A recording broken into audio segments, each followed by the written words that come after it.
Manjummel boys കേരളത്തിലും തമിഴ്നാട്ടിലും ചർച്ചയാവുമ്പോൾ ഈ സിനിമയുടെ റീ റെക്കോർഡിംഗ് മിക്സർ ഫസലെ ബക്കറാണ് ക്യൂ സ്റ്റുഡിയോയുടെ ടീമിനൊപ്പം ഉള്ളത്. മിക്സ് ചെയ്യുമ്പോൾ എപ്പോഴും നമ്മൾ തിയേറ്ററിന് വേണ്ടിയിട്ടല്ല മിക്സ് ചെയ്യേണ്ടത്, സിനിമയ്ക്ക് വേണ്ടിയിട്ട് മിക്സ് ചെയ്യണം. അത് തിയേറ്ററിൽ കേൾക്കുന്നുണ്ടോ ഇല്ല എന്നുള്ളത് തിയേറ്ററുകാരാണ് ഡിസൈഡ് ചെയ്യുന്നത്. ഞങ്ങൾ ചോട്ടാ മുംബൈ എന്ന് പറഞ്ഞൊരു സിനിമ അന്ന് ഇറങ്ങണ സമയത്ത് അതിനകത്ത് സൗണ്ട് ചെയ്യാനായിട്ട് അൻവർക്കായിട്ട് സംസാരിച്ചിരുന്നു. കുഷിൻ്റെ യൂഷ്വൽ സാധനങ്ങൾ ഇലക്ട്രോണിക് മ്യൂസിക് അല്ലാതെ വളരെ വെറൈറ്റി ആയിട്ടുള്ള കുറച്ച് ടോൺസ് ആണ് കിട്ടിയേക്കുന്നത്. ഫസലിക്ക ചെറിയ പ്രശ്നമുണ്ട്. പിന്നെ എന്താണ്, അല്ല ഇത് ഡയലോഗ്, ഇതിപ്പോൾ മൊത്തം ഡയലോഗാണ് എല്ലാവരും, ഇതെങ്ങനെയാണ് നമ്മൾ ചെയ്യണ്ടേ? കുഴിയിൽ നിന്ന് പൊക്കി വരുമ്പോൾ ഉള്ള സീൻ, ഇതെന്താണ്, അവിടെ ഒരു പാട്ട് തന്നെ എന്തിനാ? പക്ഷെ ചിതു എന്ന് പറഞ്ഞ ഡയറക്ടർ ഫസലിക്ക അവിടെ അത് വേണം. കോയമ്പത്തൂർ പോയി സിനിമ കണ്ടപ്പോൾ എനിക്ക് തന്നെ അത്ഭുതപ്പെടുത്തിയത് എല്ലാവരും പാട്ട് വരുമ്പോൾ എഴുന്നേറ്റ് നിന്നാണ് കൈയടിക്കുകയാണ്. ഇമോഷണലി നമ്മൾ ഭയങ്കരമായിട്ട് ഈ ക്യാരക്ടർ ഈ ചുരുളിയൊക്കെ ചെയ്ത സമയത്ത് ഭയങ്കര അഗ്രസീവായിരുന്നു ഞാൻ. ഇപ്പോൾ ഇത് ഒരു ടെക്നിക്കൽ മാസ്റ്റർ ടെക്നിക്കൽ ക്രാഫ്റ്റ് വേണ്ട ഒരു ഏരിയ ആണ്. അതേസമയം തന്നെ ഇതൊരു ആർട്ടിസ്റ്റിക് എഫേർട്ട് ഉള്ളൊരു കാര്യം കൂടിയാണ്. ആദ്യമായിട്ട് ചോദിക്കാനുള്ളത്, ഈ സിനിമയിൽ തന്നെ സൗണ്ട് എന്ന് പറയുമ്പോൾ അവിടെ ഒരുപാട് സബ്ഡിവിഷൻ ഉണ്ട്. ലൊക്കേഷൻ സൗണ്ട് ഡിസൈനർ ഉണ്ട്, സൗണ്ട് എഡിറ്റർ ഉണ്ട്, സൗണ്ട് എഞ്ചിനീയർ ഉണ്ട്, പിന്നെ ഫൈനൽ സൗണ്ട് ചെയ്യുന്ന സൗണ്ട് മിക്സ്, റെക്കോർഡിംഗ് അതെ മിക്സർ എന്ന് പറയുന്ന പൊസിഷൻ വരെയുള്ള കാര്യങ്ങൾ വരുന്നുണ്ട്. ശരിക്ക് ഈ റീ റെക്കോർഡിംഗ് മിക്സറുടെ ഒരു സ്ക്രാച്ച് മുതൽ അല്ലെങ്കിൽ ഫൈനൽ വരെയുള്ള ജോലി എന്താണ് റീ റെക്കോർഡിംഗ് മിക്സർ ചെയ്യുന്നത്? റീ റെക്കോർഡിംഗ് മിക്സർ എന്ന് പറഞ്ഞ ഈ ഒരു ഡെസിഗ്നേഷൻ, അതായത് സൗണ്ട് മിക്സിംഗ് എഞ്ചിനീയർ എന്നുള്ളൊരു ഡെസിഗ്നേഷനാണ് ഇപ്പോൾ ഇത്രയും നാൾ വരെ നമ്മുടെ സിനിമയിൽ വന്നു തുടങ്ങിയത്. എനിക്ക് തോന്നുന്നത് റീ റെക്കോർഡിംഗ് മിക്സർ എന്ന് പറഞ്ഞാൽ നമ്മുടെ സിനിമകളിൽ വന്നു തുടങ്ങിയിട്ട് കുറച്ച് നാളെ ആയിട്ടുള്ളൂ. ശരിക്കുള്ള ഡ്യൂട്ടി എന്ന് പറഞ്ഞു കഴിഞ്ഞിട്ടുണ്ടെങ്കിൽ നമ്മളുടെ ഒരു സിനിമയുടെ സൗണ്ട് സ്കേപ്പിംഗ്, അതായത് അതിന് നമുക്ക് ഫൈനലി ഇതിൻ്റെ ഡയലോഗ്സ്, ഇതിൻ്റെ എഫക്ട്സ്, ഇതിൻ്റെ മ്യൂസിക്സ്, അപ്പം ഈ മൂന്ന് ഇതും കൂടി നമ്മൾ എങ്ങനെയാണ് സിനിമാറ്റിക്കലി നമ്മളൊരു പ്രേക്ഷകരിലേക്ക് ഈ സൗണ്ട് എത്തിക്കുക, ആ സിനിമയുടെ ഇമോഷൻസ് അതെങ്ങനെയാണ് പ്രേക്ഷകരിലേക്ക് ആ സൗണ്ടിൻ്റെ സ്മൂത്തായിട്ട് അത് എത്തിക്കുക, അതാണ് ശരിക്കുള്ള ജോബ്. അത് വളരെ വളരെ കോംപ്ലിക്കേറ്റഡ് ആയിട്ടുള്ളൊരു ജോബാണ്. അത് നമുക്ക് മാത്രം തീരുമാനം എടുക്കാൻ അല്ലെങ്കിൽ നമ്മൾ മാത്രം ഫൈനലി അത് ചെയ്ത് കൊണ്ടുവരാൻ പറ്റില്ല. നമ്മളെ കൂടെ നിൽക്കുന്ന sound designers, music directors, director, ഇവരെല്ലാവരും കൂടി എടുക്കുന്ന തീരുമാനങ്ങളിലാണ് ഇതിൻ്റെ ഫൈനൽ ഔട്ട്പുട്ട് പോവുള്ളൂ. പക്ഷെ നമ്മളായിരിക്കും അതിൻ്റെ ഓവറോൾ എങ്ങനെ ആ സൗണ്ട് വേണം, എവിടെ എങ്ങനെ ആ സൗണ്ട് കേൾക്കണം, എവിടെ മ്യൂസിക് എങ്ങനെ ഏത് സ്പീക്കറിൽ, അതായത് ഏത് ഇമോഷനിൽ അത് വരണം എന്ന് തീരുമാനിക്കണം നമ്മളാണ്. അതാണ് ശരിക്കുള്ള ജോബ്. അത് ഇത്തിരി ടഫായിട്ടുള്ളൊരു ജോബാണ് ആക്ച്വലി. ഇപ്പോൾ ഈ മഞ്ഞുമൽ ബോയ്സ് ആണ് ഏറ്റവും ഒടുവിൽ ചെയ്തത്. ഇപ്പോൾ മഞ്ഞുമൽ ബോയ്സ് നമ്മൾ നോക്കുവാണെങ്കിൽ ഒരു ഗംഭീര സിനിമാറ്റിക് എക്സ്പീരിയൻസ് മലയാളത്തിലും തമിഴിലൊക്കെ ഇത് ചെയ്യുന്നുണ്ട്. അപ്പം അതിൽ പ്രധാനം എന്ന് പറഞ്ഞത് ഗുഹയ്ക്കകത്തകപ്പെട്ട ഒരു സൗഹൃദ സംഘം, അതിൻ്റെ റെസ്ക്യൂ ആണ്. ഇപ്പോൾ ഗുഹ എന്ന് പറഞ്ഞു കഴിഞ്ഞാൽ നമുക്കറിയാം, നമ്മൾ തിയേറ്ററിൽ ഒരു ഗുഹാമുഖം അല്ലെങ്കിൽ ഗുഹയുടെ അകം അല്ലെങ്കിൽ അത് 2-3 ക്ലൈമറ്റ് ചേഞ്ചിൽ ഫീൽ ചെയ്യണം. വിഷ്വലി ഫീൽ ചെയ്താൽ പോലെ ശബ്ദത്തിൽ ഫീൽ ചെയ്യണം എന്നുള്ളത് പേഴ്സണലി മുമ്പ് ചെയ്ത സിനിമകളിൽ നിന്ന് വ്യത്യസ്തമായിട്ട് ഏറ്റെടുത്തൊരു ടാസ്കും അതിൽ എൻജോയ് ചെയ്ത പാർട്ടും എന്തായിരുന്നു? ടോട്ടലി വളരെ എൻജോയ് ചെയ്തൊരു പരിപാടിയായിരുന്നു മഞ്ഞുമൽ ബോയ്സ്. അത് ശരിക്കും എന്നിലേക്ക് എത്തണത് തൊട്ട് പറയാം. എന്നിലേക്ക് എത്തണത് ശരിക്കും ഷിജിൻ മെൽവിൻ ഹട്ടൻ എന്ന് പറഞ്ഞിട്ട് എൻ്റെ ഒരു ഫ്രണ്ട് ഉണ്ട്, സൗണ്ട് ഡിസൈനർ, ഈ പടത്തിൻ്റെ സൗണ്ട് ഡിസൈനർ. ഞങ്ങൾ തമ്മിൽ വളരെ പഴയൊരു സൗഹൃദമാണ്. ഞങ്ങൾ ഒരുമിച്ച് ഒരുപാട് വർക്ക് ചെയ്തിട്ടൊക്കെ ഉണ്ട്. മെട്രോ സ്റ്റുഡിയോ എന്നുള്ള സ്റ്റുഡിയോയിൽ ഡബ്ബിങ് എഞ്ചിനീയറായിട്ട് ഞാനും അവനും ഒക്കെ വർക്ക് ചെയ്തിട്ടുണ്ട്. ഞാനവിടെ അന്ന് സീനിയറായിരുന്നു, എൻ്റെ ജൂനിയറായിട്ടാണ് അവനവിടെ ജോയിൻ ചെയ്യണത്. അന്ന് തൊട്ടുള്ള സൗഹൃദമാണ്. അപ്പോൾ ആ സമയത്ത് ശരിക്കും അന്ന് തൊട്ടേ സിനിമ ഭയങ്കരമായിട്ടുള്ള ഒരു ഭ്രാന്തമായിട്ടുള്ളൊരു പുറകെ, സിനിമയുടെ പുറകെ അന്നും തൊട്ടേ പോകണ്ടായിരുന്നു. പക്ഷേ ആ സമയത്ത് ശരിക്കും ഞങ്ങൾ ചോട്ടാ മുംബൈ എന്ന് പറഞ്ഞൊരു സിനിമ അന്ന് ഇറങ്ങണ സമയത്ത് അതിനകത്ത് സൗണ്ട് ചെയ്യാനായിട്ട് അൻവർക്കായിട്ട് സംസാരിച്ചിരുന്നു. ഞങ്ങൾ ഞാനും സൗണ്ട് ചെയ്യാനാണെന്ന് പറഞ്ഞു കഴിഞ്ഞാൽ ചോട്ടാ മുംബൈയുടെ അതിൻ്റെ ടോട്ടൽ സൗണ്ട്, അതായത് അതിൻ്റെ ലൊക്കേഷൻ സൗണ്ട് തൊട്ട് അതിൻ്റെ സൗണ്ട് ഡിസൈൻ, മിക്സ്, ഇത്രയും കാര്യങ്ങൾ ചെയ്യാനായിട്ട് ഞങ്ങൾ മീറ്റ് ചെയ്തിരുന്നു. പുള്ളി അത് സമ്മതിച്ചിരുന്നു. പക്ഷേ അതിൻ്റെ പ്രൊഡ്യൂസർ സൈഡിൽ നിന്ന് ഒരു ചെറിയ എമൗണ്ടാണ് ഞങ്ങൾ പറഞ്ഞത്. ആ എമൗണ്ട് പോലും അന്ന് ചെയ്യാൻ പറ്റാത്തതുകൊണ്ടാണ് ഞങ്ങൾ അവിടെ വെച്ച് സ്പ്ലിറ്റ് ആവുന്നത്. സ്പ്ലിറ്റ് ആയതിനു ശേഷം ഞാൻ പുറത്തേക്ക് പോയി, ഞാൻ ഗൾഫിൽ പോയി കുറേ നാൾ ജോലി ചെയ്തു. അവൻ വേറൊരു രീതിയിലേക്ക് വേറൊരു ഫേമിൽ പോയി ജോലി ചെയ്തു. അതിനുശേഷം പിന്നെ ഞങ്ങൾ വീണ്ടും ഒന്നിക്കണത് ലാവൻഡർ എന്ന് പറഞ്ഞൊരു സിനിമയിലാണ്. ലാവൻഡർ എന്ന് പറഞ്ഞ സിനിമയിലാണ് ഞങ്ങൾ വീണ്ടും ഒന്നിക്കുന്നത്. അതിനുശേഷം ഈ എന്ന് പറഞ്ഞ വേറൊരു സിനിമ, ഇങ്ങനെ പല സിനിമകൾ 2-3 സിനിമകൾ ഞങ്ങൾ ഒന്നിച്ച് വീണ്ടും വർക്ക് ചെയ്തു. അതിനുശേഷം പിന്നെ അവൻ ബോംബെയിലാണ്. അവിടെ അവൻ്റെ സിനിമകളും കാര്യങ്ങളുണ്ട്. അവനവിടെ, ഞാനിവിടെ വേറൊരു ഫേമിൽ വർക്ക് ചെയ്തു. റേഡിയോ മാംഗോയിൽ ഞാനൊരു 11 വർഷം വർക്ക് ചെയ്തു. അതിനുശേഷം വീണ്ടും എന്നെ ഒരു ദിവസവും വിളിച്ചിട്ട് പറയണേ, ചുരുക്കി പറയാം, വിളിച്ചിട്ട് പറയാണ്, ഫസലിക്ക ഒരു സിനിമയുണ്ട്, നമുക്കൊന്ന് ചെയ്യണം. ഞാൻ പറഞ്ഞു അതിനെന്താ നമുക്ക് ചെയ്യാം, മഞ്ഞുമ്മൽ ബോയ്സ് എന്നാണ് പേര്. അപ്പം ഞാൻ ഉദ്ദേശിക്കുന്നത് എന്താണ്, ഒരു നോർമൽ സിനിമ, മലയാളം സിനിമ എന്ന് പറഞ്ഞു കഴിഞ്ഞാൽ ഒരു നോർമൽ എന്താണത്, നമുക്ക് അങ്ങനെ ഒരു വലിയൊരു സിനിമയായിട്ട് വരും എന്നൊന്നും നമ്മൾ ചിന്തിക്കണില്ല. വലിയ സിനിമകളില്ല എന്നല്ല ഞാൻ പറയണത്, എന്നാലും നമുക്കങ്ങനെ ഒരു ഓപ്പർച്യൂണിറ്റി ഇതുവരെ കിട്ടിയിട്ടില്ല. ഇത്രയും വലിയൊരു സിനിമയാണെന്നും എനിക്കറിയില്ല. അപ്പോൾ ഇതിൻ്റെ ഫസ്റ്റ് കട്ട് ഇവിടെ വന്ന് കാണുമ്പോഴാണ് ഞാനത് മനസ്സിലാക്കണം. ഈ സിനിമയിൽ ചെറിയ പരിപാടികളല്ല, കുറച്ചുകൂടി വളരെ ഗംഭീരമായിട്ട് ചെയ്യേണ്ട ഒരു സിനിമയാണ് എന്ന് ഞാൻ മനസ്സിലാക്കുന്നത് അവിടെ നിന്നാണ്. പിന്നെ അതിനെക്കുറിച്ച് ഒരുപാട് ഈ കേവ് സൗണ്ടുകൾ എങ്ങനെയാണെന്ന് റിസർച്ച്, നമ്മൾ കേവിലൊന്നും അധികം നമ്മൾ പോയിട്ടൊന്നുമില്ല. അപ്പം കേവിൽ എന്താണ് സൗണ്ട്, അപ്പം ഞാൻ യൂട്യൂബിലൊക്കെ നോക്കിയിട്ട് കേവ് സൗണ്ട് എങ്ങനെയാണ്, കേവിൽ എങ്ങനെയാണ്, പല സ്ഥലങ്ങളിലും ഞാൻ പോയി ഞാൻ ട്രൈ ചെയ്ത് എങ്ങനെയാണ് കേവിലെ സൗണ്ടുകൾ എങ്ങനെയാണെന്ന് ട്രൈ ചെയ്തു. പക്ഷേ അതൊക്കെ നമ്മൾ സ്ക്രീനിൽ വരുമ്പോഴും ഒരു സിനിമാറ്റിക് എക്സ്പീരിയൻസ് കിട്ടൂല. ഇപ്പം നമ്മളൊരു കേവിലെ സൗണ്ട് എന്ന് പറയണത്, പല കേവിലും പല സൗണ്ടാണ്. നമ്മളിപ്പോൾ യൂട്യൂബ് വീഡിയോ കണ്ടു കഴിഞ്ഞാലും നമ്മൾ പല കേവിലും പല സൗണ്ടിങ് ആണ്. പക്ഷേ ഒരു സ്പെസിഫിക്കലി ഒരു സ്ഥലത്ത് ആ സൗണ്ട്, ഇനിയിപ്പോൾ ഒറിജിനൽ ഗുണ കേവിൽ അങ്ങനെയാണെങ്കിൽ പോലും സിനിമാറ്റിക്കലി നമ്മളിരുന്ന് കാണുമ്പോൾ അത് പ്രേക്ഷകർക്ക് എൻജോയ് ചെയ്യുന്ന രീതിയിലേക്ക് ആ സൗണ്ട് ആക്കണം. പിന്നെ അതിനായി ശ്രമം. കേവിലേക്ക് അവർ എൻട്രി ചെയ്യുമ്പോൾ കേൾക്കണ റീവേർബ്സ്, കേൾക്കണ ആ സൗണ്ടിങ്, ടോട്ടലി ആ ഉള്ള സൗണ്ട്, ആ സൗണ്ടിൽ ഫസ്റ്റ് ഡയലോഗ്സ്. ഈ ഡയലോഗ്സ് ശരിക്കും ഒരു കേവിൽ നമ്മൾ കേൾക്കുമ്പോൾ അത്രയും റീവേർബ്സ് ഒന്നും ഉണ്ടാവില്ല. അത് കുറച്ച് നോർമൽ കേവിലാണെങ്കിൽ പിന്നെ പല ഏരിയയിലും പല സൗണ്ടിങ് ആയിരിക്കും, പല കേവിലും പല സൗണ്ടിങ് ആയിരിക്കും. പക്ഷേ നമ്മളിതിൽ ചെയ്തേക്കുന്നത് ആ കേവിലേക്ക് കയറുമ്പോൾ ആ ഒരു ഭയങ്കര വലിയൊരു വിട്ട് ഫീൽ ചെയ്യണം.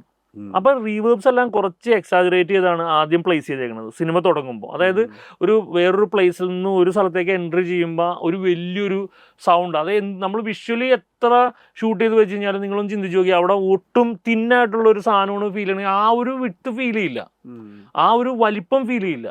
അപ്പോൾ ആ ഒരു വലിപ്പം ഫീൽ ചെയ്യിക്കാനാണ് ആദ്യം തൊട്ടേ റീവേർബ്സ് ഭയങ്കരമായിട്ട് എക്സാജറേറ്റ് ചെയ്താണ് കേൾപ്പിച്ചേക്കണത്.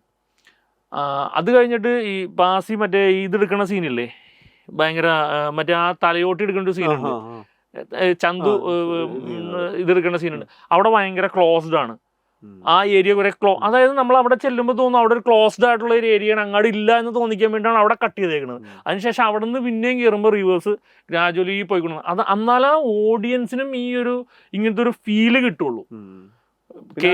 മഴ പെയ്യുന്നുണ്ട്, അവിടുത്തെ ക്ലൈമറ്റ് മാറ്റുണ്ട്, അതിനനുസരിച്ച് ഈ സൗണ്ടിങ്ങിലും മാറ്റം വരുന്നുണ്ട്. ഇപ്പൊ ശരിക്കും കേവില് ഭയങ്കരമായിട്ടുള്ള മഴ വരുന്നു, മഴ വന്നതിന് ശേഷം പിന്നീട് പറയുന്ന ഡയലോഗ്സ് റീവേർബ്സ് ഇല്ല, കംപ്ലീറ്റ് കട്ട് ചെയ്തേക്കണം. അതായത് റീവേർബ്സ് ശരിക്കും മണ്ണിൽ വെള്ളം വന്ന് എല്ലാം ഇത് ചെയ്ത് കഴിഞ്ഞാൽ പിന്നെ അവിടെ റീവേർബ്സ് റിഫ്ലക്ഷൻ ഉണ്ടാവില്ല. അപ്പൊ ശരിക്കും അങ്ങനെയാണ് ട്രീറ്റ് ചെയ്തേക്കുന്നത്. പിന്നെ റെയിനിൻ്റെ അകത്തൊക്കെ ശരിക്കും ഡയലോഗ്സ് ഒന്നും ഓഡിയബിൾ അല്ല ശരിക്കും പല സ്ഥലങ്ങളിലും.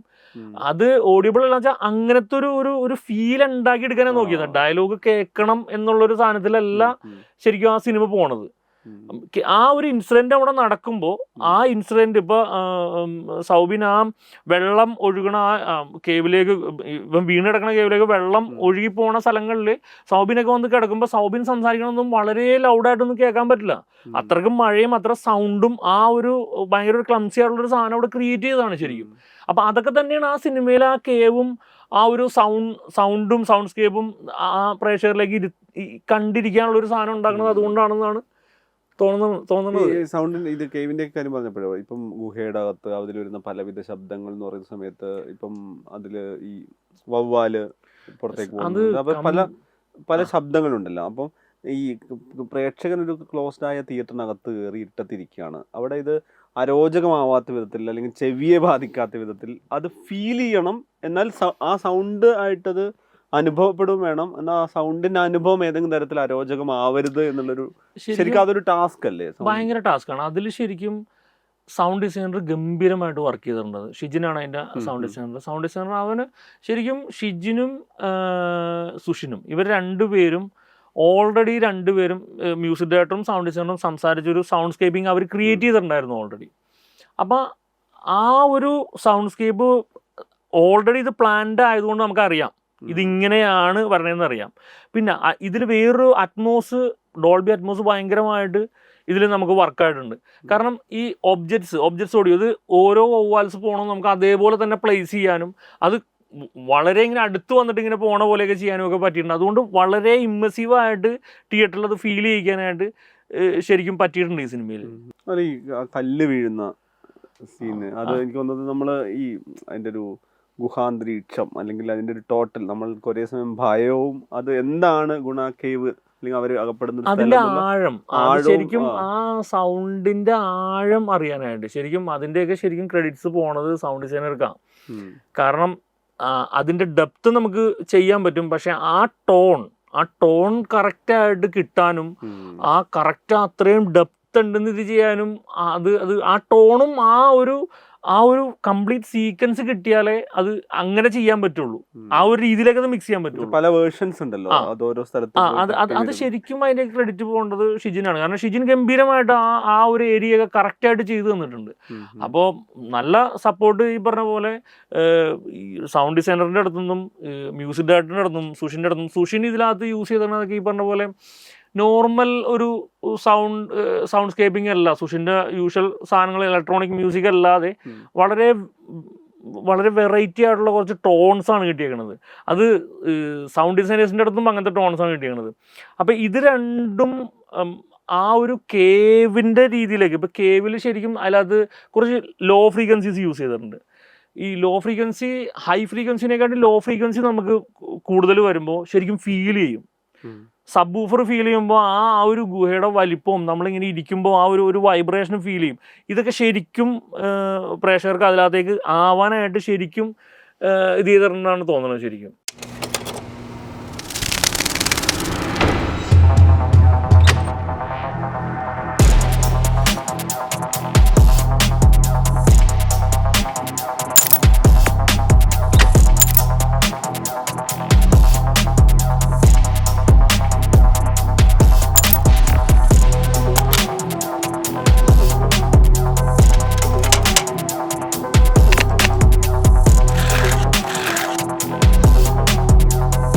ഈ മഞ്ഞുമലിന്റെ കാര്യത്തിൽ തന്നെ ഫസ്റ്റിൽ ഏതെങ്കിലും ഒരു സീൻ വെച്ച് അങ്ങനെ എക്സ്പ്ലെയിൻ ചെയ്യാവോ? ഒരു സൗണ്ടിൽ ഇപ്പം അത് ഷിജിൻ ചെയ്ത സൗണ്ടിൽ നിന്ന് ഇതിന്റെ ഫൈനൽ ഔട്ടിലേക്ക് വന്നൊരു കാര്യം.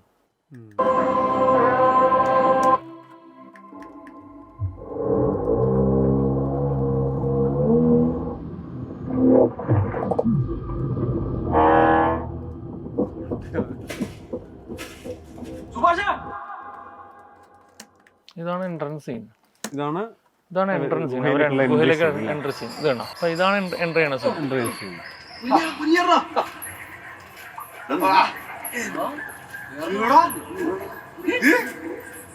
ഇനി അതിന്റെ ഡിഫറൻസ് കേൾപ്പിച്ചു തരാം. ഇപ്പൊ ഡിഫറൻസ് ഞാൻ അതിന്റെ ആഫ്റ്റർ റെയിൻ ആണോ? അല്ല, ആഫ്റ്റർ റെയിൻ അല്ല. ശരിക്കും ആക്ച്വലി അതിന്റെ റിവേർബ്സ് ഒന്നും ഇല്ലാത്തൊരു ഇത് കേൾക്കാം. ഇതാണ് ഡ്രൈ സാധനം. ഇതിലൊന്നും ക്രോസ് ചെയ്തേക്കണാണ്.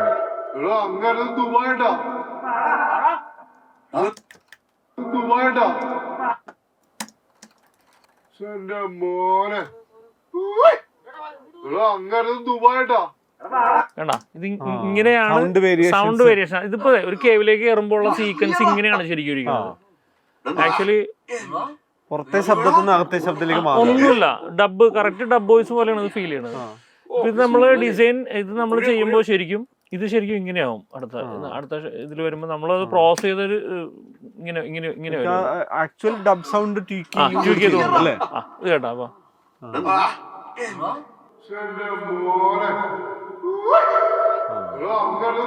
ഡിഫറൻസ് ഇപ്പൊ കേവ് സൗണ്ട് വരുമ്പോ ഇപ്പൊ ഇത് കണ്ട ആക്ച്വൽ കേവ്സിൽ ഇപ്പൊ കേൾക്കണ റെമ്പിൾസ് ഒന്നും ഉണ്ടാവില്ല. റംബിൾസ് ഒന്നും ഉണ്ടാവില്ല, ലോ ഫ്രീക്വൻസി ആയിരിക്കും, ഫീൽ ചെയ്യില്ല. നമ്മളത് അങ്ങനെ ആക്കിയൊക്കെയാണ് ആ സൗണ്ട്. ഈ കാണിച്ചിൽ തന്നെ ഡബ് ചെയ്ത സൗണ്ട് ഉണ്ട്, ഇവരുടെ ആക്ച്വൽ സൗണ്ട് ഉണ്ട്. അത് ഫസ്റ്റ് ട്വീക്ക് ചെയ്യുന്നുണ്ട് ഗുഹയ്ക്കകത്ത് വരുമ്പോൾ അതിന്റെ ഫീലിന് വേണ്ടിയിട്ടും ഈ പറയുന്ന പല സ്ഥലത്തും പോകുന്ന സമയത്ത്. പിന്നെ ഇതിലൊരു ഇമോഷണൽ ട്രാവൽ വരുന്ന സമയത്ത് അതിൻ്റെ ഒരു ട്വിസ്റ്റും ടേണൊക്കെ വരുന്ന സമയത്ത് ആക്ച്വൽ സൗണ്ടിൽ നിന്നും മാറി അതിപ്പം വവ്വാല് വരുന്ന ശബ്ദമാണെങ്കിൽ ആടുകളുടെ ശബ്ദത്തിലൊക്കെ ഒരു മാറ്റം, അതായത് ആ ട്രാൻസ്ഫോർമേഷൻ ഒരു നോർമൽ സൗണ്ടിൽ നിന്ന് മാറി ഒരു സിനിമാറ്റിക് എലവേഷൻ ഉണ്ടാവില്ല. അങ്ങനെ ക്രിയേറ്റ് ചെയ്യലാണ് ശരിക്കും ആക്ച്വലി എൻ്റെ ജോബ്. അങ്ങനെ അതിനെ ക്രിയേറ്റ് ചെയ്യുക എന്നുള്ളതാണ് എൻ്റെ ജോബ്. ആർട്ടിസ്റ്റിക് ആയിട്ട് അതിനെ ബാലൻസ് ചെയ്യുക എന്നുള്ളത്. ഈ ബാലൻസ് ചെയ്യാനേക്കാട്ടി ഉപരി ചിലപ്പോൾ പാച്ച് ചെയ്യേണ്ടിയും വരും. പാച്ച് ചെയ്യേണ്ടി വരുമ്പോൾ ചില സ്ഥലങ്ങളിൽ നമുക്ക് ചില സാധനങ്ങൾ കുറച്ചും കൂടി ഇമ്മേഴ്സീവ് ആക്കാനും, അല്ലെങ്കിൽ ഇപ്പം ഈ സീനിൽ തന്നെ ആ വവ്വാല് പോയതിന് ശേഷമുള്ള എക്സ്റ്റീരിയർ ഷോട്ട് കാണിക്കുമ്പോൾ ഈ എക്സ്റ്റീരിയർ ഷോട്ടിൽ ശരിക്കും കുരങ്ങന്റെ സൗണ്ടുകൾ, അവിടുത്തെ ബേഡ്സിന്റെ സൗണ്ട്, അതൊക്കെ കുറച്ച് ഇമ്മേഴ്സീവ് ആയിട്ട് കുറച്ചും കൂടിയും എക്സാജറേറ്റ് ചെയ്താണ് ചെയ്തേക്കുന്നത്. യൂഷ്വലി അങ്ങനെയല്ല. അപ്പൊ കുറച്ച് എക്സാജറേറ്റ് ചെയ്തേക്കണേ. അതൊരു ഒരു കയോട്ടിക് ഫീൽ ഉണ്ടാകാൻ വേണ്ടി തന്നെ അങ്ങനെ ക്രിയേറ്റ് ചെയ്തതാണ്. ഓഡിയൻസിന് അങ്ങനെ ചെയ്യാൻ വേണ്ടി തന്നെ ചെയ്തതാണ്. പിന്നെ ശരിക്കും ഒരു ക്ലസ്ട്രോഫോബിയ ഒരു സ്വഭാവം ഇതിന് കൊണ്ടുവരാനും ശ്രമിച്ചിട്ടുണ്ട് സൗണ്ടിൽ. അത് എനിക്ക് തോന്നുന്നു സുഷിന്റെ ചില ടോൺസ്, പിന്നെ ഷിജിന്റെ കുറെ ടോൺസ്, ഇതൊക്കെ കൂടി ഒരു അങ്ങനത്തെ ഒരു ടോണിലേക്ക് അത്രയും ഷാർപ്പായിട്ട് അങ്ങനെ ഓഡിയൻസിന് അത് അങ്ങനത്തെ ഒരു ഫീൽ ഉണ്ടാക്കാനുള്ള ഒരു ശ്രമം ശരിക്കും നടത്തിയിട്ടുണ്ട്. അപ്പൊ അത് അങ്ങനത്തെ ഒരു ടോണും അങ്ങനത്തെ ഒരു ഇതായി കഴിയുമ്പോൾ ഓട്ടോമാറ്റിക്കലി ഈ സീനും കൂടി ആകുമ്പോൾ നമ്മൾ ഓട്ടോമാറ്റിക്കലി അതേക്ക് പുഷായി പോവും. ശ്രദ്ധിച്ചാൽ പുഷായി പോകും നമ്മൾ. അതങ്ങനെയാണ് ചെയ്തേക്കുന്നത്.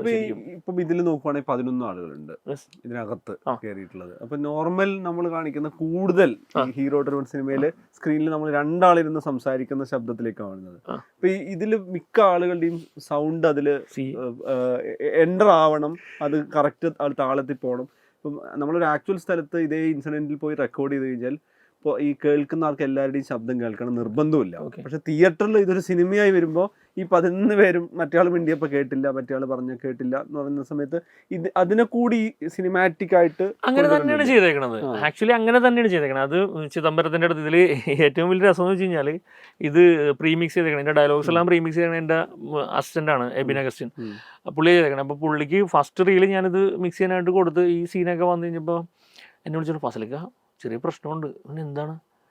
അല്ല ഇത് ഡയലോഗ്, ഇതിപ്പോൾ മൊത്തം ഡയലോഗാണ് എല്ലാവരും, ഇതെങ്ങനെയാണ് നമ്മൾ ചെയ്യണ്ടേ? അപ്പം ഞാൻ പറഞ്ഞു വേറെ ഒന്നും നോക്കണ്ട, നീ നമ്മൾ ഫോർഗ്രൗണ്ടിൽ എന്താണോ ഇൻസിഡൻറ്റ് നടക്കുന്നത്, അല്ലാത്ത ആരാണോ പ്രസൻ്റ് ആയിട്ട് നിൽക്കുന്നത് അവരുടെ വോയിസ് മാത്രം എടുക്കുക. ഞാൻ എന്നിട്ട് ചിതുവിൻ്റെ അടുത്ത് പറഞ്ഞടാ ഇങ്ങനെയാണ് സംഭവം, അപ്പം നമുക്ക് ഇങ്ങനത്തെ ഒരു പരിപാടി പിടിക്കാം. നമുക്ക് ഫോർഗ്രൗണ്ട് നിൽക്കുന്ന ആക്ടിവിറ്റീസിൽ ആരാണോ കൂടുതലായിട്ട് പറയണത് അവരുടെ പ്രോമിനൻസ് നിൽക്കുന്ന ആൾക്കാരെ മാത്രം നമുക്ക് കറക്റ്റായിട്ട് കൊണ്ടുവരാം. ഇതെന്താ എന്ന് വെച്ചാൽ ഇവന്മാരൊക്കെ ഭയങ്കര വിറ്റ എല്ലാവരും. ഇവർക്ക് അഴിച്ചു വിട്ടേക്കാണ് ഇവരാ. ഈ 11 പേരെയും ചെയ്തു അഴിച്ചു വിട്ടേക്കണം, എന്ത് വെള്ളം ഇവർക്ക് പറയാം.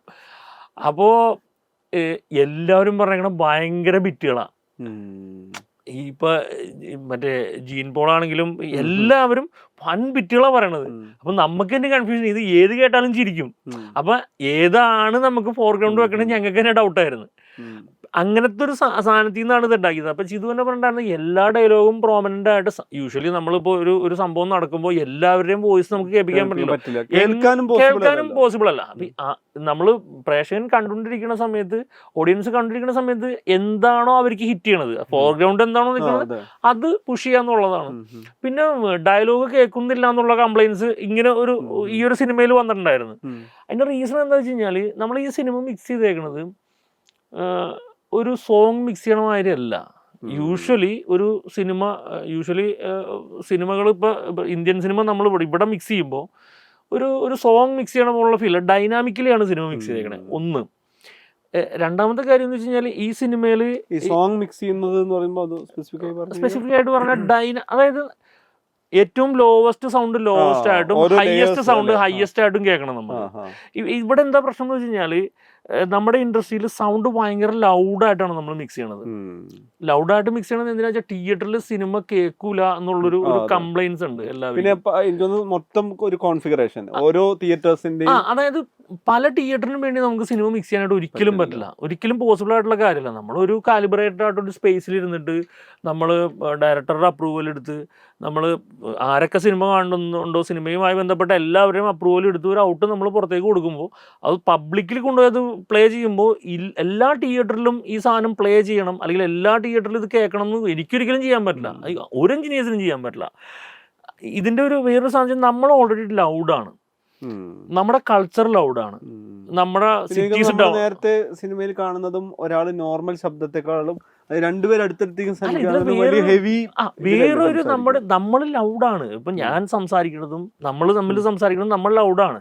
നമ്മളിപ്പോ എടപ്പള്ളി പോയി സംസാരിക്കുന്നതും അവിടുത്തെ ക്രൗഡ് എത്രയാണോ ആ SPL മുകളിൽ നമുക്ക് സംസാരിക്കാൻ പറ്റുള്ളൂ. ഇപ്പൊ അവിടെ ഹോണടിയും ബഹളവും ഒരു സിറ്റിയിൽ നിന്നിട്ട് നമ്മൾ സംസാരിക്കുമ്പോൾ എപ്പോഴും നമ്മൾ ലൗഡായിട്ടാണ്, നമ്മുടെ കൾച്ചറേ ലൗഡാണ്. ഇംഗ്ലീഷ് സിനിമ ചെയ്യുമ്പോൾ അവിടെ ലൗഡല്ല, അവർ വളരെ അവരുടെ സിറ്റീസ് ലൗഡല്ല, അവരുടെ കൾച്ചറും ലൗഡല്ല, അവർ ലൗഡായിട്ട് അവരിൽ സംസാരിക്കണില്ല. അപ്പോൾ നമ്മളുടെ ഇവിടുത്തെ ലൗഡ്നെസ് എന്ന് പറഞ്ഞിട്ടുണ്ടെങ്കിൽ നമ്മുടെ സിനിമകളും ലൗഡാണ്. പക്ഷെ ആ സിനിമകളെ എങ്ങനെ ലൗഡായിരിക്കണം എന്നുള്ളതിനൊരു പരിപാടി ഇല്ല ഇവിടെ. ഇത് എങ്ങനെ ലൗഡാക്കണം അത് ചെയ്യണമെന്ന് വെച്ച് കഴിഞ്ഞാൽ ഇതെല്ലാം കംപ്രസ് ചെയ്തിട്ട് അതായത് ഒരു വോളിയത്തിൽ വെച്ചാൽ ഇതെല്ലാം കേൾക്കാം, മ്യൂസിക്കും കേൾക്കാം, ഡയലോഗും കേൾക്കാം, എഫക്ട്സും കേൾക്കാം, അതിന് പ്രത്യേകിച്ച് ഒരു ഫീലും ഉണ്ടാവില്ല. അങ്ങനെ എൻജിനീയേഴ്സ് ചെയ്തില്ലെങ്കിൽ കുഴപ്പമൊന്നാണ്, എൻജിനീയേഴ്സിന് പണി ഉണ്ടാവില്ല. ഇപ്പം ഞാൻ എൻജിനീയേഴ്സിനെ കുറ്റപ്പെടുത്തല്ല, എൻജിനീയേഴ്സിന് പണി ഉണ്ടാവില്ല. അവർ ഈ പറഞ്ഞ പോലെ ഡൈനാമിക്സ് ഒക്കെ നോക്കി എല്ലാവർക്കും അറിയാം മിക്സ് ചെയ്യാനായിട്ട്. ഇവിടുത്തെ എല്ലാം അടിപൊളി മിക്സിങ് എൻജിനീയേഴ്സാണ് എല്ലാവരും. അപ്പം എല്ലാവർക്കും ഇത് മിക്സ് ചെയ്യാനും അറിയാം. പക്ഷെ എന്താ സംഭവിക്കണമെന്ന് വെച്ചാൽ ഇത് മിക്സ് ചെയ്ത് തിയേറ്ററിൽ വരുമ്പോഴേക്കും ഈ സാധനം കേൾക്കൂല, ഡയലോഗ് കേൾക്കൂല എന്ന് പറഞ്ഞ കംപ്ലൈൻറ്റ് വരും. എന്താണ് ഡയലോഗ് കേൾക്കാത്തതെന്ന് ചോദിച്ചു കഴിഞ്ഞിട്ടുണ്ടെങ്കിൽ മലയാളം സിനിമ അല്ലെങ്കിൽ ഇന്ത്യൻ സിനിമയാണെന്നുണ്ടെങ്കിൽ നോർമലി തിയേറ്ററുകാർ സൗണ്ട് കുറച്ച് വെക്കും. ഇതിനൊരു കാലിബ്രേറ്റഡ് സ്പേസിൽ നമ്മളൊരു സിനിമ ചെയ്ത് അയക്കുമ്പോൾ എത്രയാണോ ഒരു ലൗഡ് ആ ലൗഡിൽ വെച്ചാലേ ആ സിനിമ അങ്ങനെ ഒരു ട്രാൻസ്ലേഷൻ അവിടെ കിട്ടുള്ളൂ തിയേറ്ററിൽ. അത് ആരും ചെയ്യൂല. എന്നാൽ ഇംഗ്ലീഷ് ഈ സെയിം തിയേറ്ററുകളിൽ തന്നെയാണ് ഇംഗ്ലീഷ് പടം കളിക്കുന്നത്. ഇംഗ്ലീഷ് സിനിമകൾ വരുമ്പോൾ അല്ലെങ്കിൽ അതർ ലാംഗ്വേജ് സിനിമകൾ വരുമ്പോൾ ഈ സിനിമയിൽ ഡയലോഗ് കേൾക്കും, എല്ലാം കേൾക്കും, എല്ലാം ലൗഡായിട്ട് വെക്കുകയും ചെയ്യും. നമ്മുടെ സിനിമ വരുമ്പോൾ മാത്രം സൗണ്ട് കുറച്ച് വെക്കും. ഇപ്പം എനിക്ക് ഭയങ്കര ഒരു അവാർഡ് പോലത്തെ ഒരു വാക്ക് എനിക്ക് കിട്ടിയത് ഈ മഞ്ഞുമൽ ബോയ്സ് ഫസ്റ്റ് ഡേ ഇറങ്ങി കഴിഞ്ഞപ്പോൾ ഇതേപോലെ യൂഷ്വലി എല്ലാ സിനിമകളിലും സൗണ്ട് മലയാളം സിനിമ വെക്കുമ്പോൾ സൗണ്ട് കുറച്ചേ വെക്കുള്ളൂ, അവർ സ്പീക്കർ പോകുന്നുണ്ട്.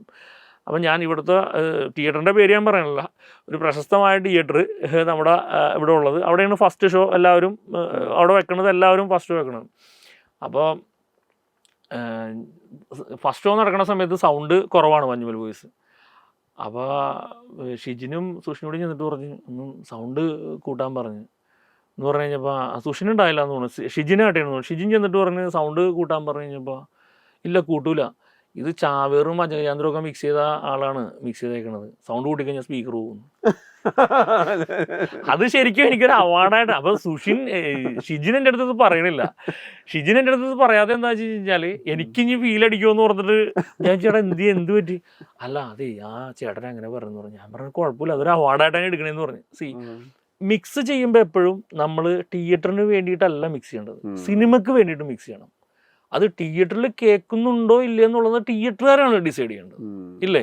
തിയേറ്ററിൽ പ്രോപ്പറായിട്ടുള്ള ഒരു വോളിയം കറക്റ്റായിട്ട് അവർ ഓരോ സിനിമക്കും ആ സിനിമ മിക്സ് ചെയ്ത് തന്നെ കറക്റ്റായിട്ടുള്ള ഡയലോഗ്സ് കേൾക്കാവുന്ന ലെവലുണ്ട്.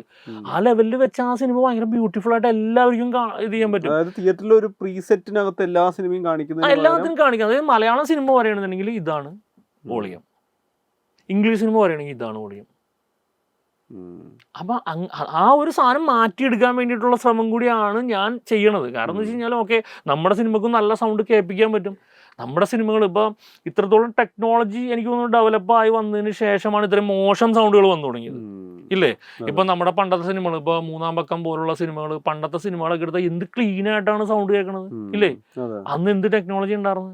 ഒരു ടെക്നോളജി ഉണ്ടായില്ല, വളരെ ക്ലീൻ ആയിട്ടുള്ള സൗണ്ടിങ് ആണ് അന്ന് കേട്ടിട്ടുണ്ടെന്ന് വെച്ചത്. ടെക്നോളജി ഡെവലപ്പായി, DTS ആയി, ഇത് കഴിഞ്ഞപ്പം ഒരു മനുഷ്യന് കേൾക്കാവുന്നതിൻ്റെ മുകളിലേക്ക് 85 dB 30 മിനിറ്റ് കേട്ടിട്ടുണ്ടെങ്കിൽ ഒരു മനുഷ്യൻ ഡാമേജ് ആവും. ഹെൽത്ത് ഡാമേജ് ആവും. അപ്പോൾ 2.5 മണിക്കൂർ ഒരു വലിയ ഹയർ വോളിയത്തിൽ നിന്ന് സിനിമ കണ്ടാനുള്ള അവസ്ഥ എന്താണ്? ഇല്ലേ? അപ്പം അതൊക്കെ മാറ്റാനും നമ്മൾ വേറൊരു ക്വാളിറ്റിയിലേക്ക് സൗണ്ടിനെ കൊണ്ടുവരാനുള്ള ശ്രമം കൂടി നടത്തേണ്ടത്. വിജയിക്കുമെന്ന് അറിയില്ല. ഈ മഞ്ഞുമലിന്റെ പോർഷൻസ് നമ്മൾ കണ്ടല്ലോ, ഒരു പിന്നെ മിക്സ് ചെയ്യുന്ന ഘട്ടം നോക്കിയ സംബന്ധിച്ച് കഴിഞ്ഞാൽ ഈ തിയേറ്ററിൽ സിനിമ വരുന്നതിന് മുമ്പ് കണ്ടിട്ടുള്ള ഒരാളാണല്ലോ. ഇതില് ഷിജിനുണ്ട്, സുഷിനുണ്ട്. അപ്പോൾ വേറെ രീതിയിൽ ഇപ്പം ഇതിൽ ഏറ്റവും കൺവിൻസിങ് ആവുന്ന ഡയലോഗ്സ് ഉണ്ട്, അത് പ്രേക്ഷകർ കേൾക്കണം. സുഷിന്റെ മ്യൂസിക്കിന്റെ ഒരു ഇത് നോക്കണം. ഇതിന്റെ എല്ലാം ഞാൻ ഇതിന്റെ ഒരു കൊളാഷ്, ഇതിന്റെ ഒരു ഏറ്റവും വലിയ മിശ്രണം എന്നാണല്ലോ, ഇതിന്റെ ഏറ്റവും പ്രധാനപ്പെട്ട മിശ്രണം വേണം. എന്നാൽ അത് ഏറ്റവും കൺവീനിയന്റ് ആയ രീതിയിൽ കൊണ്ടുവരണം എന്നുണ്ടാവല്ലോ. അപ്പം സുഷിന്റെ ട്രാക്കിന്റെ കാര്യത്തിൽ എന്തായിരുന്നു പേഴ്സണലി അതിനടുത്തൊരു പേഴ്സണലി എങ്ങനെയാണ് ഇത് കൺസീവ് ചെയ്തത്, എന്ത് ചെയ്യാം എന്നുള്ളതാണ്? അല്ല, സുഷിൻ ഓൾറെഡി എൻ്റെ അടുത്ത് കമ്മ്യൂണിക്കേറ്റ് ചെയ്തിട്ടുണ്ടായിരുന്നു. ഫസ്റ്റിലേക്ക് ഇതിൽ ഞാൻ ചെയ്യാൻ ഉദ്ദേശിക്കുന്ന ഓർക്കസ്ട്രൽ സാധനങ്ങളാണ്, പിന്നെ കുറച്ച് ടോണുകളാണ് ചെയ്തേക്കണത്. അപ്പോൾ ആ സെയിം സ്ഥലത്ത് തന്നെ ഷിജിനും അവൻ്റേതായുള്ള ഡിസൈൻ മൂഡുകൾ ചെയ്തിട്ടുണ്ടാകും. അപ്പോൾ അതെങ്ങനെയാണ് ബ്ലെൻഡ് ചെയ്യണമെന്ന് വെച്ചാൽ അതേപോലെ നിങ്ങൾ ചെയ്താൽ മതി എന്ന് പറഞ്ഞു. പക്ഷെ ആയിരിക്കും പ്രത്യേകിച്ച് എനിക്ക് ഏറ്റവും വലിയ അത്ഭുതം, പ്രത്യേകിച്ച് വലിയ കറക്ഷനൊന്നും ഈ സിനിമയ്ക്ക് ഉണ്ടായിരുന്നില്ല.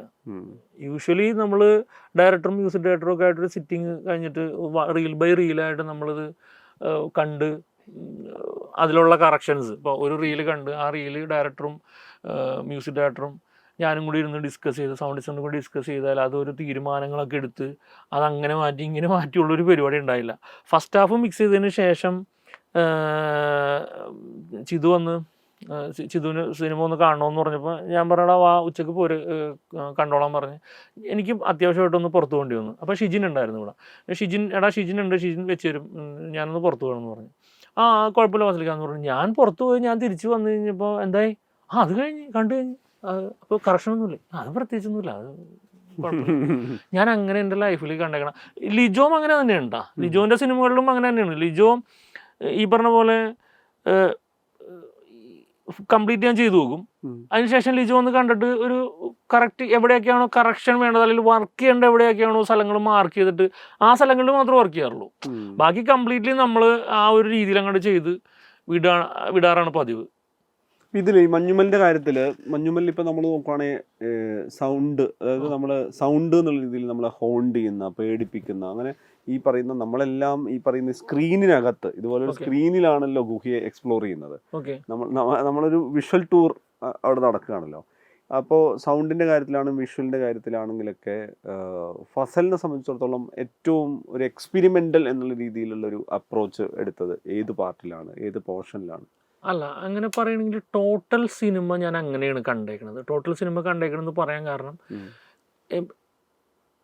അതായത് അവർ ആ കേവിലേക്ക് എൻട്രി ചെയ്യണ തൊട്ട് അവരവിടെ നിന്ന് ഇറങ്ങണ വരെയുമുള്ള സുഭാഷിന് അതിൽ നിന്ന് എടുക്കണ വരെയുള്ള സൗണ്ടിങ്, അതെനിക്ക് ഭയങ്കര ഒരു ഇതായിരുന്നു, ഒരു എക്സ്പീരിയൻസും കൂടി ആയിരുന്നു ശരിക്കും. അങ്ങനത്തെ ഒരു കണ്ടന്റ് കിട്ടിയെങ്കിലും അത് ഇത്രയും നന്നായിട്ട് എല്ലാം നമ്മുടെ കയ്യിൽ വന്നതിലും വളരെ വലിയ എക്സ്പീരിയൻസ് ആയിരുന്നു അത് ശരിക്കും. അങ്ങനത്തെ ഒരു രീതിയിലേക്ക് ആ സിനിമേനെ എത്തിക്കാനായിട്ട്. അത് ഈ പറഞ്ഞ പോലെ ഈ സുഷിൻ്റെ മ്യൂസിക് എനിക്ക് ഭയങ്കര ആഗ്രഹമായിരുന്നു, അങ്ങനത്തെ ഒരു ഓർക്കസ്ട്രൽ മ്യൂസിക്കിൽ വർക്ക് ചെയ്യണം എന്ന്. ഞാൻ എന്ന് വെച്ചാൽ നമ്മൾ ചെയ്യണ സിനിമകളിലെല്ലാം എന്തായാലും ഒരു ഇലക്ട്രോണിക് മ്യൂസിക് ആണ് ഉണ്ടാവുന്നത്, അല്ലെങ്കിൽ മ്യൂസിക്കിൻ്റെ ഹൈപ്പ്, ഇപ്പോൾ ഒരു ഹീറോയിനെ കാണിക്കുമ്പോഴുള്ള മ്യൂസിക് വരെ അങ്ങനെ. പക്ഷേ ഇതിൻ്റെ ടൈമിങ്ങേ വ്യത്യാസമുണ്ട്. ഒരു 1, 2, 3, 4 എന്ന് പറഞ്ഞ ടൈമിങ്ങിനെക്കാട്ടി ഇതിൻ്റെ ടൈം സിഗ്നേച്ചറൊക്കെ വ്യത്യാസമുണ്ട്. വായിച്ചേക്കുന്ന രീതികൾ വ്യത്യാസമുണ്ട്. പുറത്തുനിന്നാണ്, ബുദാപെസ്റ്റിൽ നിന്നാണ് ഇതിൻ്റെ ഓർക്കസ്ട്ര സാധനങ്ങളൊക്കെ വായിച്ചേക്കുന്നത്. അപ്പോൾ അത് ഭയങ്കര വലിയൊരു എക്സ്പീരിയൻസ് ആയിരുന്നു. അവിടെ നിന്ന് കൊണ്ടുവന്ന ട്രാക്കുകൾ അടിപൊളിയായിരുന്നു. അപ്പം സുഷിൻ എൻ്റെ അടുത്ത് പറഞ്ഞത് ഇതിൻ്റെ മ്യൂസിക് സ്കേപ്പ് ശരിക്കും ഫസ്റ്റിലേക്ക് ഒരു വലിയൊരു ഓർക്കസ്ട്ര പ്ലേ ചെയ്യണ പോലെ അങ്ങനെ ഒരു ഇമ്മസീവായിട്ട് വേണം, അങ്ങനത്തെ ഒരു സാധനം വേണം എന്ന് പറഞ്ഞിരുന്നു. അപ്പോൾ അതേപോലെ തന്നെയാണ് ആ സാധനങ്ങൾ വർക്ക് ചെയ്തത്. റൈറ്റ് ക്രൂ ആയിരുന്നു ശരിക്കും, എന്നാലേ അത് അങ്ങനത്തെ ഒരു രീതിയിലേക്ക് എത്താൻ പറ്റുള്ളൂ ശരിക്കും. ഇപ്പം നോർമലി എവിടെയെങ്കിലും ഒരു കോൺഫ്ലിക്റ്റ് ഒരു ഘട്ടത്തിൽ, ഈ പോസ്റ്റ് പ്രൊഡക്ഷൻ ഘട്ടത്തിലേക്ക് വരുന്നത് ഈ പറഞ്ഞ നോർമലി എപ്പോഴും ഈ സൗണ്ടിനെ അല്ലെങ്കിൽ ഒരു ഓവർ പവർ ചെയ്തിട്ട് മ്യൂസിക് അല്ലെങ്കിൽ ബാക്ക്ഗ്രൗണ്ട് സ്കോർ വരുന്നു എന്നുള്ളതാണ്. ഇപ്പം ഈ മഞ്ഞുമലിന്റെ കാര്യത്തിൽ പറഞ്ഞു കഴിഞ്ഞാൽ ഇത് ഭയങ്കരമായൊരു ലയനമുണ്ട്, ഈ ഡയലോഗ്സ്. ഞാൻ ഇതൊരു അതിന് ഒരു താളം തന്നെ ഉണ്ടല്ലോ.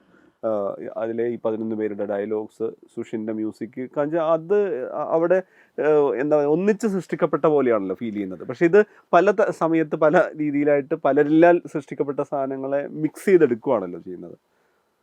അല്ല, ഞാൻ പറഞ്ഞത് എല്ലാ സിനിമകളിലും ഇപ്പം മനുഷ്യ പറഞ്ഞ പോലെ ഒരു ഗംഭീര ഒരു മാജിക് സൗണ്ട് വെച്ച് ചെയ്യാൻ പറ്റും.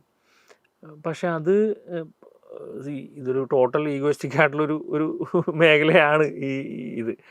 അപ്പോൾ ചെയ്ത സാധനങ്ങളെല്ലാം കേൾക്കണം, അല്ലെങ്കിൽ അത് അങ്ങനെ ഒരു ഹൈപ്പിൽ കേൾക്കണതിനേക്കാട്ടി ഉപരി ഈ സിനിമ നന്നായിട്ട് സൗണ്ട് ചെയ്യണം എന്ന് തീരുമാനിച്ചാൽ എല്ലാവരും, ആരുടെയും പേരെടുത്ത് പറയണം, എല്ലാവരും തീരുമാനിച്ചാൽ ആ പ്രോഡക്റ്റ് എപ്പോഴും നല്ലതായിരിക്കും. ഈ സൗണ്ട് എന്ന് പറയുന്നത് ഇൻക്ലൂഡിങ് മ്യൂസിക് ആണ് എല്ലാം, അല്ലെങ്കിൽ ഈ സിനിമക്ക് ഉള്ള ഒരു അപാകത അത് മ്യൂസിക് കയറ്റി വെച്ചാൽ തീരും എന്ന് ആ ഒരു സാധനത്തിനേക്കാട്ടി ഉപരി അത് കംപ്ലീറ്റ്ലി ഒന്നും കൂടി ഒന്ന് റീവർക്ക് ചെയ്ത് കഴിഞ്ഞാൽ അതെല്ലാം കറക്റ്റ് ആയിരിക്കും. ഇത് ഒരുപാട് സിനിമകൾ മോശമായിട്ട് പോവാറുണ്ട്, സൗണ്ട് മോശമായിട്ട് പോകാറുണ്ട്. നമുക്ക് ഭയങ്കര വിഷമമുണ്ട് സൗണ്ട്. അതെന്താണ് അങ്ങനെ? ഇതിന് എങ്ങനെയൊക്കെ വന്നാലും ഇതിന് റൂൾസ് ഉണ്ടല്ലോ, ഒരു റൂൾസ് ഉണ്ട് എപ്പോഴും. ഒരു മിക്സിനൊരു റൂൾസ് നമ്മളെപ്പോഴും, എന്തായാലും ഡയലോഗ് തന്നെയാണ് കിങ്. മിക്സിൽ ഡയലോഗാണ് കിങ്, മ്യൂസിക് അല്ല കിങ്.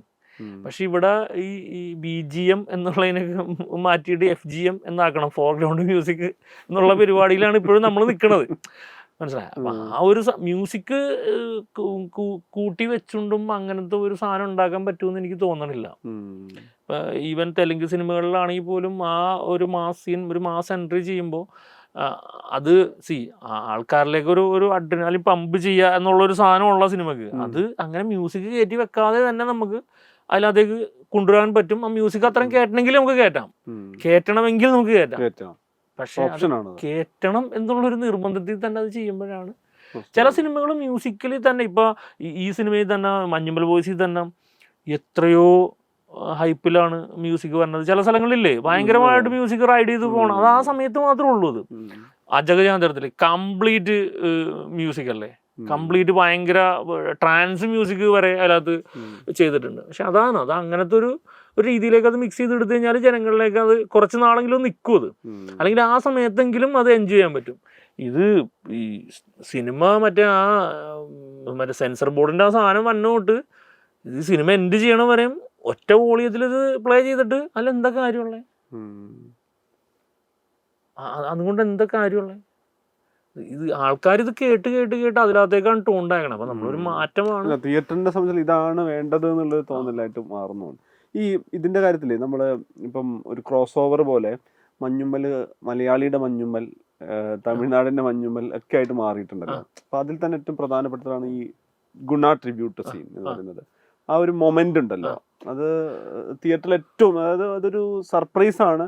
ആ സമയത്തൊരു സൈലൻസ് ഉണ്ട്. പിന്നെ അവിടെ അത് ശരിക്കും ആ സീൻ ലാസ്റ്റ് ആ കുഴിന്ന് പൊക്കി വരുമ്പോൾ ഉള്ള സീൻ ഞാൻ പറഞ്ഞടാ ചിതു ഇതെന്താണ് ഇത് വേണ്ടത്, ഈ ഇതെന്താണത്, അവിടെ ഒരു പാട്ട് തന്നെ എന്തിനാ, ഗുണയിലെ പാട്ട്. സുഷിനും പറഞ്ഞ അത് വേണോ എന്നൊക്കെ ഇങ്ങനെ ചോദിച്ച്. ഷിജിൻ മാത്രമാണ് അത് വേണ്ട അവിടത്തെ പാട്ട് വേണമെന്ന് പറഞ്ഞത്. പക്ഷെ ചിതു എന്ന് പറഞ്ഞ ഡയറക്ടർ ഇത്രയും കാര്യം ചെയ്തിട്ട് ഒന്നും പുള്ളി പറഞ്ഞില്ല, അതായത് ഒരു കറക്ഷനും പറഞ്ഞില്ല. ഫസ്ലിക്ക അവിടെ അത് വേണം. ഞാൻ ബ്രോഡ്വേ സിനിമാസിൽ മറ്റേ കോയമ്പത്തൂർ പോയി സിനിമ കണ്ടപ്പോൾ എനിക്ക് തന്നെ അത്ഭുതപ്പെടുത്തിയത് എല്ലാവരും പാട്ട് വരുമ്പോൾ എഴുന്നേറ്റ് നിന്നാണ് കൈയടിക്കുകയാണ്. അത്രത്തോളം ആ പാട്ടിന്റെ ഇമ്പാക്റ്റ് എന്താണെന്ന്. അത് ശരിക്കും ഞാൻ ഫെയിലിയർ ആയിരുന്നു ആ ഒരു തീരുമാനത്തിൽ. ഞാൻ ഭയങ്കര ഫെയിലിയർ ആയിരുന്നു. കാരണം ഞാൻ പറഞ്ഞു ഇത്രയും അടിപൊളിയായിട്ടൊക്കെ നമ്മൾ ചെയ്ത് ഭയങ്കര ഓർക്കസ്ട്രൽ സാധനങ്ങളൊക്കെ കൊണ്ടുവന്നിട്ട് അവിടെ ഈ സാധനം വരുമ്പോൾ ഒരു സാധനം വരുന്നത്. പക്ഷെ അത് ഒരു ഡയറക്ടർ, അതാണ് ഒരു ഡയറക്ടറുടെ വിഷൻ എന്ന് പറഞ്ഞു കഴിഞ്ഞാൽ. അത് ചെയ്തു ഗംഭീരമായിട്ടത് ആ സാധനം ഭയങ്കര. ഞാൻ ഇവിടെയും ഞാൻ സിനിമ കണ്ടതാണ്, ഇവിടെയും അങ്ങനെ തന്നെയാണ്. പിന്നെ നമുക്ക് കിട്ടി ഈ സിനിമയിൽ നിന്ന് കിട്ടി വേറൊരു ഫീല്. ആ ചേച്ചിയുടെ കരച്ചിലില്ലേ ലാസ്റ്റ് കുട്ടൻ്റെ അടുത്ത് വന്നിട്ട് അമ്മയുടെ ആ കരച്ചില്, ആ ശരിക്കും ഞാൻ മിക്സ് ചെയ്ത സമയത്ത് ഞാൻ കരഞ്ഞുകൊണ്ടാണ് മിക്സ് ചെയ്യണം. ഞങ്ങളും ഉറപ്പായിട്ടും നമ്മൾ സിനിമ മിക്സ് ചെയ്യുമ്പോൾ മിക്സ് ചെയ്യണ സമയത്ത് നമ്മളും ഇമോഷണലി ആണല്ലോ ഇതൊക്കെ ചെയ്യണത്. ഇപ്പൊ ചാവേർ ചെയ്ത സമയത്ത് മറ്റേ ചാവേറില് ആന്റണിയുടെ മരണം, Body കൊണ്ട്. ബോഡി കൊണ്ടുള്ള സീൻ ശരിക്കും എനിക്ക് ഭയങ്കര എഫക്ട് ചെയ്ത സീനാണ്. ഭയങ്കരമായിട്ട് എന്നെ എഫക്ട് സ്വാഭാവികമായിട്ട് ഇതിനകത്ത് ഒറ്റയ്ക്ക് ഒറ്റക്ക് ആ സമയത്ത് എനിക്ക് കുറച്ച് ഒരു തേപ്പ് കിട്ടി, ഞാൻ ഇമോഷണലി ഭയങ്കര ബ്രേക്കായ സമയം വരുന്നത്. ആ സമയത്ത് ഇതും കൂടി ആയ സമയത്ത് ടോട്ടലി വൻ പരിപാടിയായി പോയില്ലേ. അത് ഇമോഷണലി നമ്മളെ ഭയങ്കരമായിട്ട് ഈ ക്യാരക്ടർ ഈ ചുരുളിയൊക്കെ ചെയ്ത സമയത്ത് ഭയങ്കര അഗ്രസീവ് ആയിരുന്നു ഞാൻ. ഭയങ്കര സീരിയസ്ലി നമ്മൾ ഈ സിനിമയും ഈ കഥാപാത്രങ്ങളും കൊണ്ടാണ് നമ്മൾ നടക്കുന്നത്. അത് നമ്മുടെ ഫാമിലിയുടെ അടുത്ത് ചോദിച്ചറിയാം. നമ്മൾ ഈ മിക്സിംഗ് എഞ്ചിനീയർ എന്ന് പറയുമ്പോൾ ഓക്കെ മിക്സിംഗ് എഞ്ചിനീയർ, പക്ഷെ ഇത് നമ്മൾ ഓരോ സീൻസിലുള്ള മാറ്റങ്ങളും ഇതിനകത്ത് എന്ത് വേണം ആ മൂഡ് നമ്മളിലേക്കാവും, ആ സിനിമ നമ്മളിലേക്കാവും. അപ്പൊ ഇപ്പൊ ഞാൻ മഞ്ഞുമൽ ബോയ്സ് തുടങ്ങിയത് 25-ാം തീയതി ആയിരുന്നു വാലിബന്റെ റിലീസ്. വാലിബൻ കഴിഞ്ഞിട്ടാണ് മഞ്ഞുമൽ തുടങ്ങുന്നത്. എനിക്ക് അതിനകത്തേക്ക് എത്താൻ പറ്റണില്ല. ഞാൻ വാലിബലിൽ തന്നെ നിൽക്കുകയാണ്. വാലിബലിലെ ലാലേട്ടൻ്റെ ക്യാരക്ടറും മറ്റേ അയ്യനാരുടെ ക്യാരക്ടറും ഇതിൽ നിന്നൊന്നും ഞാൻ ഇറങ്ങിയിട്ടില്ല. അത് കഴിഞ്ഞിട്ട് പതുക്കെയാണ് നമ്മൾ പിന്നെ മഞ്ഞുമലിൻ്റെ അകത്തേക്ക് അങ്ങോട്ട് കയറുന്നത്. മഞ്ഞുമലിൻ്റെ അകത്ത് ആയിക്കഴിഞ്ഞാൽ പിന്നെ അതിൽ തന്നെയാണ്. പിന്നെ ആ സിനിമ കഴിഞ്ഞാലേ നമുക്ക് അടുത്തൊരു പരിപാടിയിലേക്ക് അത് ഇമോഷൻ എപ്പോഴും നമ്മൾ ക്യാരി ചെയ്യണം. ഇപ്പം നമ്മൾ ഫേഡർ നമ്മൾ അപ്പും ഡൗണും ചെയ്യണത് നമ്മളുടെ ഇമോഷനും കൂടിയാണല്ലോ. അപ്പം ഈ മ്യൂസിക് ഇങ്ങനെ കയറി വരണം, ഈ സൗണ്ട് എഫക്ട്സ് ഇങ്ങനെ വരണം, അത് നമ്മൾ ബാലൻസ് ചെയ്യുമ്പോൾ തന്നെ അത് തന്നെ നമ്മൾ ഒരു പ്രേക്ഷകനായിട്ടും നമ്മൾ പ്രേക്ഷകനായിട്ട് ഇരുന്ന് തന്നെയാണ് ആ പുഷ് ചെയ്യണത്. അപ്പൊ ആ അമ്മ കരയുമ്പോൾ നമ്മൾ ഓട്ടോമാറ്റിക്കലി കരച്ചിൽ നമുക്ക് ഓട്ടോമാറ്റിക്കലി വരും. അങ്ങനെ ഒരു ഇമോഷൻ. അതായത് നമ്മളിപ്പോ നോക്കുവാണെങ്കിൽ ഈ പറയുന്ന ഇതൊരു ടെക്നിക്കൽ ക്രാഫ്റ്റ്മാൻഷിപ്പ് എന്നുള്ളതിനപ്പുറത്ത് തന്നെ ഇതിനൊരു ആർട്ടിസ്റ്റിക്, ഇതിന്റെ ഒരു ബ്ലെൻഡാണ്. ടെക്നിക്കലി അല്ല, ഈ സൗണ്ട് എഞ്ചിനീയേഴ്സ് എല്ലാവരും പലരാണെങ്കിലും വിചാരിക്കുന്ന ഒരു ടെക്നിക്കൽ സാധനത്തെക്കാട്ടി ഇവര് ഇതിലൊരു ഇമോഷൻ സാധനം ഉണ്ട് മിക്സിൽ. അതിന്റെ ഒരു ഇമോഷനും മൂഡും ചെയ്യുന്നു എന്നുള്ളതിന് വ്യത്യാസമായിട്ട് ഇതിനൊരു ടെക്നിക്കലി ഒരു സൗണ്ടിൽ കുറച്ച് കറക്ഷൻസും സംഗതിയൊക്കെ ചെയ്യുന്ന ഒരു കാര്യം എന്നുകൂടി എനിക്കൊന്ന് ഒരു പബ്ലിക്കിന്റെ മുന്നിൽ അങ്ങനെയാണ്. ഇപ്പൊ ഈവൻ എനിക്ക് തോന്നുന്നു ഡയറക്ടേഴ്സിന്റെ അടുത്തും മിക്സിംഗ് എന്ന് പറയുന്നത് എന്താണ്, മിക്സിംഗ് അത് അങ്ങനെയല്ല, അത് ഒരു ആർട്ടിസ്റ്റിക് ജോബ് തന്നെയാണ് ശരിക്കും. ഈ അഭിനയിക്കണ സാധനങ്ങളാ അത് ചെയ്യുമ്പോൾ നമ്മൾ അതനുസരിച്ചുള്ള ഇമോഷൻ നമ്മുടെ വർക്ക് ചെയ്യണല്ലോ, എന്നാലല്ലേ നമുക്ക് ഇത് ചെയ്യുള്ളൂ. ഇപ്പോൾ ഒരു സോളോ വയലിൻ അതും അങ്ങനത്തെ ഒരു സാറുമായിട്ടൊരു സാധനം വായിക്കുമ്പോൾ യൂഷ്വലി നമ്മൾ കേൾക്കുമ്പോൾ നമുക്കും എത്ര പ്രാവശ്യം അത് കേൾക്കണം, നമ്മൾ അത് കേൾക്കുമ്പോൾ നമുക്കും ഒരു ഇമോഷണൽ സാധനം അതിൽ നിന്ന് വരാണ്. അപ്പൊ അത്ര ഇമോഷണൽ ആയിട്ടുള്ള സീനുകൾ ചെയ്യുമ്പോൾ പിന്നെ ഈ വയലൻസ് ചെയ്യുമ്പോൾ അതനുസരിച്ച് നമ്മളും അഗ്രസീവ് ആയിരിക്കും. ആ സമയത്ത് ചുരുളിയൊക്കെ സമയത്ത് ചെയ്യണ സമയത്ത് നല്ല തെറി നമ്മളും പറയും ഓട്ടോമാറ്റിക്കലി. അങ്ങനെ ആയി പോവാണ് നമ്മള് യൂഷ്വലി. അങ്ങനെ ആ ഒരു രീതിയിലേക്ക് നമ്മളാവും. ടോൺ ഏതാണ് അപ്പൊ അതങ്ങനെയാണ് ശരിക്കും. ടെക്നിക്കലി അല്ല സിനിമ കംപ്ലീറ്റ്ലി ടെക്നിക്കലി മിക്സിംഗ് എന്ന് പറഞ്ഞാൽ ടെക്നിക്കലി ഉള്ളതിനെക്കാട്ടി ഇവര് ഒരു ആർട്ടിസ്റ്റിക് സ്വഭാവം ഉണ്ട് അതിന് സിനിമക്ക്. അപ്പോൾ ലിജോ വന്ന് കാണുന്നു, രംഗം പറഞ്ഞ് ലിജോ വരും ഒന്ന് കാണണം എന്ന് പറഞ്ഞു. ലിജോ വന്ന് കണ്ടതിന് ശേഷം ലിജോ പറയുന്നു ഓക്കെ ഫസല എനിക്ക് സൗണ്ട് വർക്കായിട്ടുണ്ട്, അപ്പം ഞങ്ങളിത് വേറൊരു പരിപാടി വെച്ചാണ്, അപ്പം ഇനിയിപ്പോൾ ഏതായാലും നമുക്കിത് ഇവിടെ കംപ്ലീറ്റ് ചെയ്യാന്ന് പറഞ്ഞു. അങ്ങനെ കൈതന്നാണ് ചുരുളി ഇവിടെ സ്റ്റാർട്ട് ചെയ്യണത്. പിന്നെ ആ വർക്ക് 1 വർഷത്തോളം പോയി, കാരണം അന്ന് സമയമുണ്ട് നമുക്ക് ചെയ്യാനായിട്ട്.